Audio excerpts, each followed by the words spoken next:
Parlamento Nacional o governo atolou investigação ba oknum funcionário balão e o Ministério da Justiça, José Fope, nebe halo cobrança ilegal.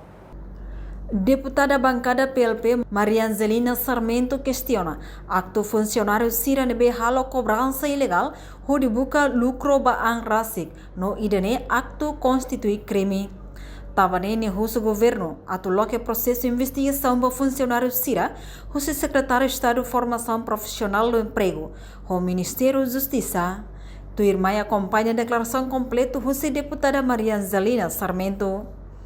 Você quer que acesso mostra, mas ainda nem divulga em mídia social. Cobrança ilegal nem nos quedas. Se a halo, vai funcionar, mas se nível a cara que trata passaporte, se tal que deixa no país nem, a cara que tu tem passaporte e 24 horas nem lá no tolo, $250 mais passaporte é muito forte, três quedas. Ainda nem labele, nem crime, também nem a minha fruta nem a tu governo tem que tawa atenção para funcionário na carceira funcionário. E descendo base se fope mostra atenção. A cara que a tu sai trabalhador, também integra e sistema de recrutamento se fope nem tem que forçar atenção. E daí se halo vou esquecer a Espanha bamalo e tarona mo. E daí nem constitui crime. Então a mim se hare se e daí uma crime a mim o governo tem que halo investigação e vítima será e direito a tu queixa.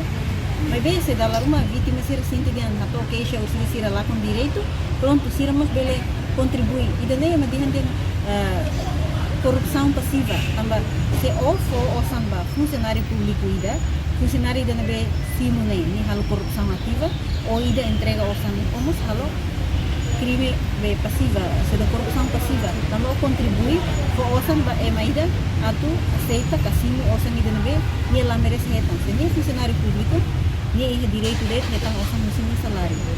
Contribuição para cobrança ilegal sabe, nem faz parte da corrupção ativa nebe, e lei crime lei quando a prevenção e combate à corrupção né, temos como Tuirnia vítima sirene lakoi hato keisa tamba tauk mai be sira la satisfeito ho cobrança ilegal nune sira halo viral tia informação hirak nei iha social media nune público bele acesso. Reportagem Melda Fátima, Televisão Timor Post. Janela informação ba emogoto atau tem informação atual dia kliu kita haluha hane botão subscribe like halo comentário no fahe tutang ba media sosial hotu.